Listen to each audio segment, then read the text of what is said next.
बिस्मिल्लाहिर्रहमानिर्रहीम। अस्सलामु अलैकुम वरहमतुल्लाहि वबरकातुहू। क्लास मैट्रिक मैथ्स में आज हमारा फोर्थ लेक्चर है। इसमें यूनिट 1 हमारा कंटिन्यू है। उसमें हम एक्सरसाइज 1.3 को डिस्कस करेंगे।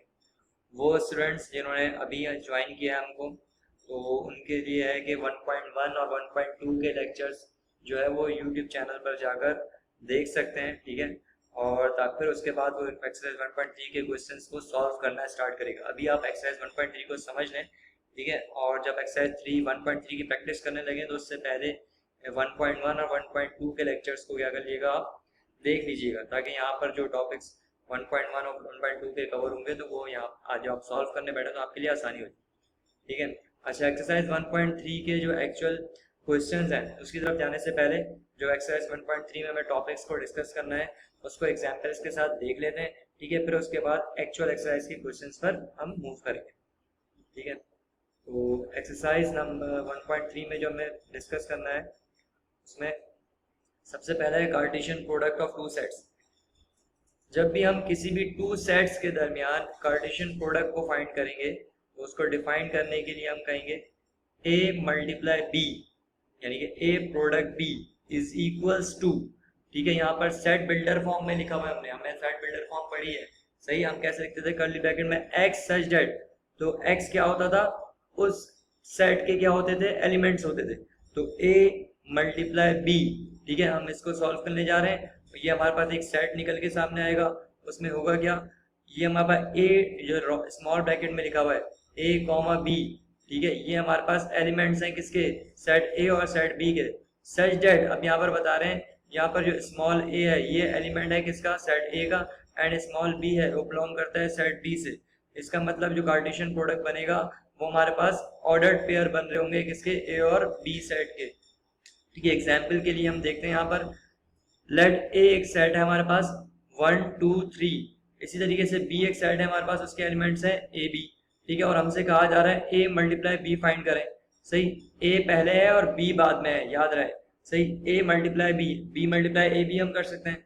a मल्टीप्लाई b अगर हम फाइंड कर रहे हैं, सही, तो इसका जब हम सेट हमारा बनाएंगे तो यहाँ पर a का एलिमेंट क्या है, 1 का पेयर बनेगा किसके साथ, a के साथ। तो 1 कॉमा a हो गया, 1 कॉमा b हो गया, ठीक है। 1 का पेयर a के साथ भी बन गया, 1 का पेयर b के साथ भी बन गया, यहाँ पर 2 ऑर्डर्ड पेयर बन गए।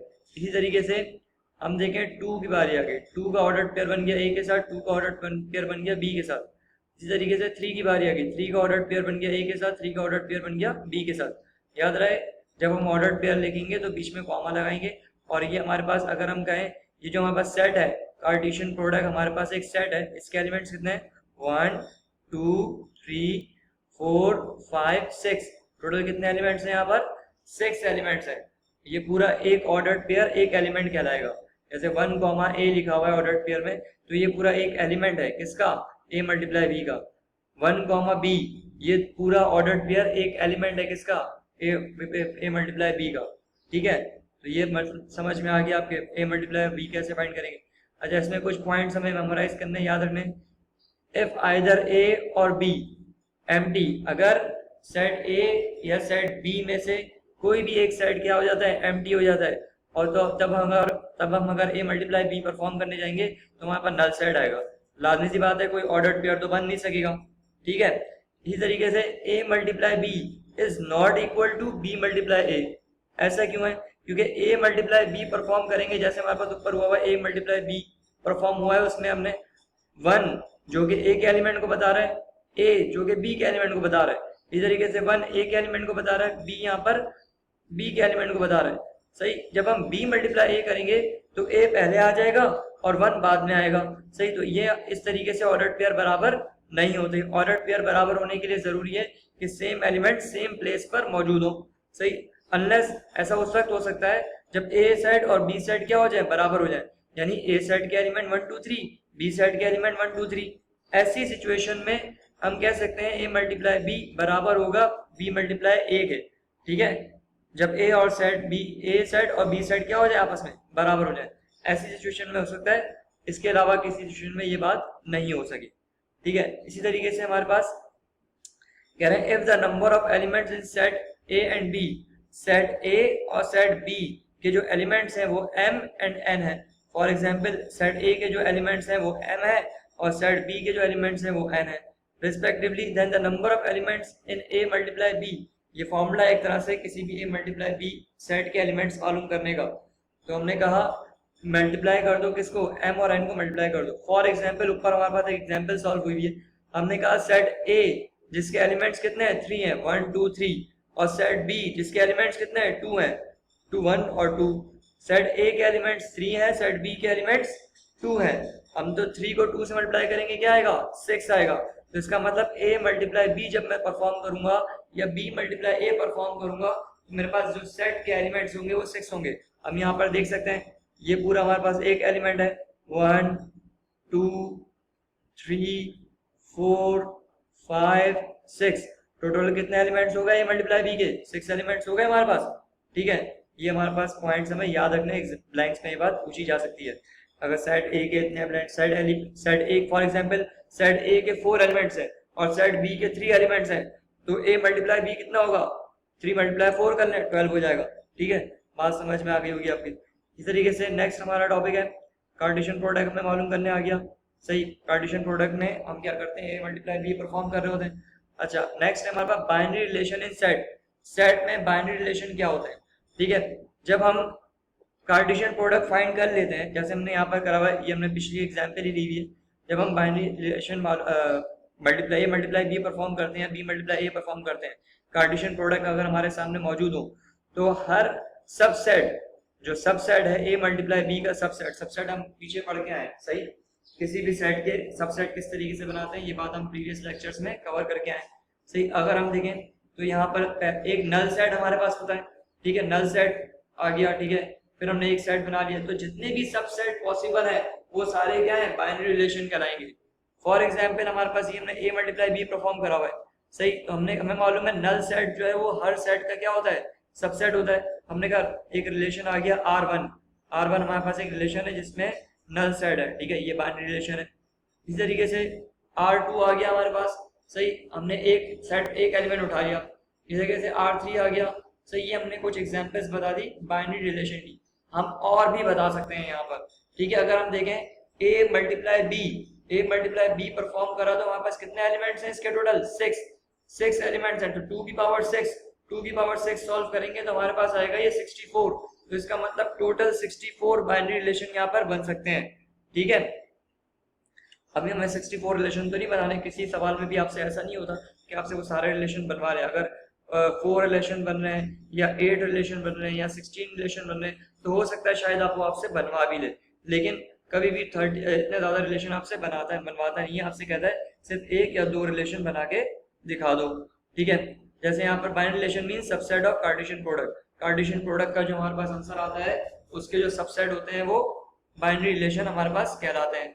जैसे every subset of A multiply B, every subset जो ए मल्टीप्लाई बी का होगा वो बाइनरी रिलेशन होगा फ्रॉम ए टू बी।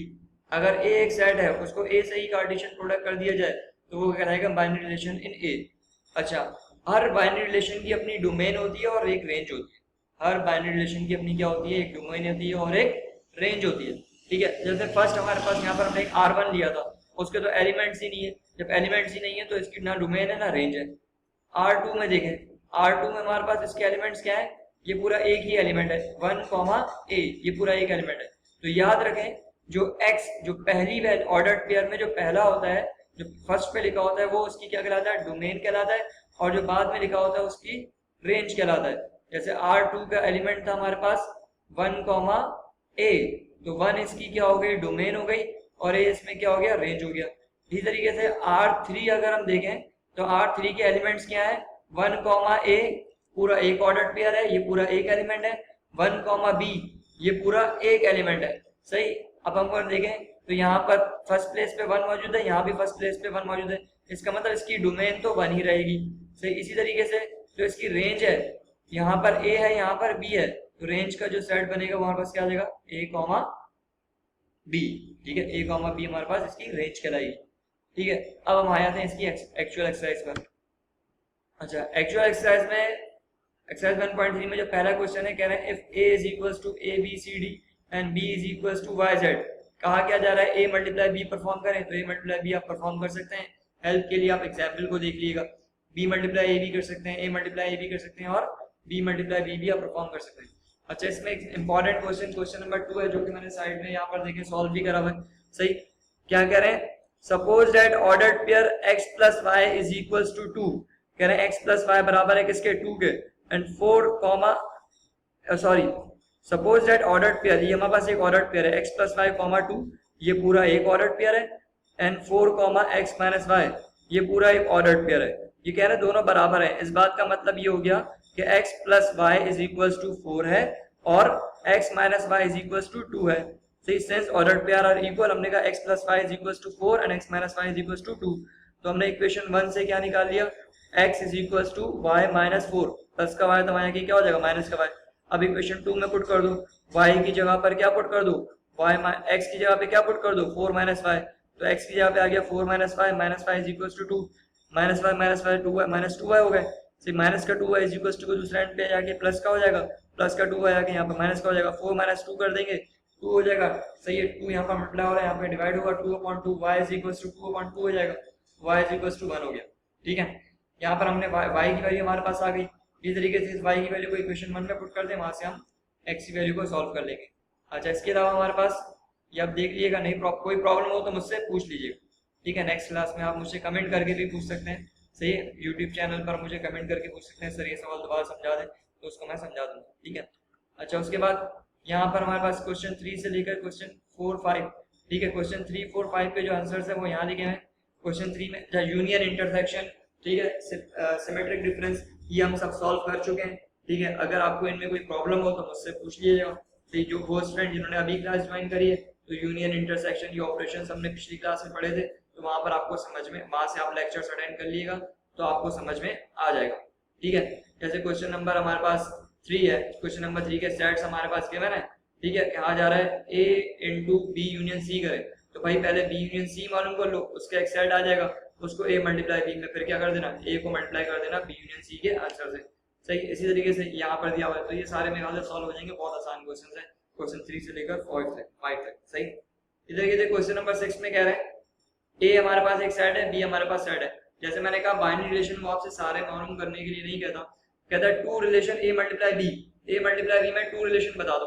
हमने कहा एक नल सेट बना लेते हैं और एक ए एक्स और बी एक्स का बना दिया, यहाँ पर बी एक्स और बी वाई का बना दिया, सही, और सी वाई का बना दिया। तो हम इसको सॉल्व कर लेंगे। ठीक है, कोशिश करिएगा कि ए मल्टीप्लाई बी पहले परफॉर्म कर लिएगा, ए मल्टीप्लाई बी परफॉर्म कर लेंगे तो उसके बाद सबसेट बनाना आपके लिए क्या होगा? आसान होगा। याद रहे यहाँ पर 2 सबसेट्स पूछे हैं, 2 सबसेट्स का मतलब 2 बाइनरी रिलेशन। नेक्स्ट में भी 2 बाइनरी रिलेशन पूछे हुए, यहाँ पर 3 binary relation in A, 3 binary relation in A. इस बात का मतलब ये है कि ए को ए से क्या करो? मल्टीप्लाई करो, कार्टेशियन प्रोडक्ट आ गया, अब उसके 3 रिलेशन आप बता देंगे। यहाँ पर लिखा है all relation in B, B multiply B perform करो, बी मल्टीप्लाई बी परफॉर्म करोगे, एक हमारे पास उसका सेट आ जाएगा, कार्टेशियन प्रोडक्ट आ जाएगा, उसके जो सारे सबसेट बनेंगे वो हमारे पास बाइनरी रिलेशन कहलाएंगे। ये नीचे इसके आंसर्स भी दिए हुए हैं, अगर आपको कोई प्रॉब्लम हो तो यहाँ से देख लीजिएगा।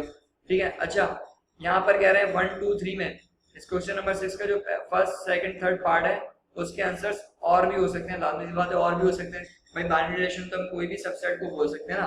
सही, तो यहाँ पर हमने बता दिया, इन्होंने कुछ अपनी मर्जी से लिखे हैं, आप अपनी मर्जी से लिख लीजिएगा, इसमें कोई फर्क नहीं है। ठीक है, कोई फर्क नहीं पड़ेगा।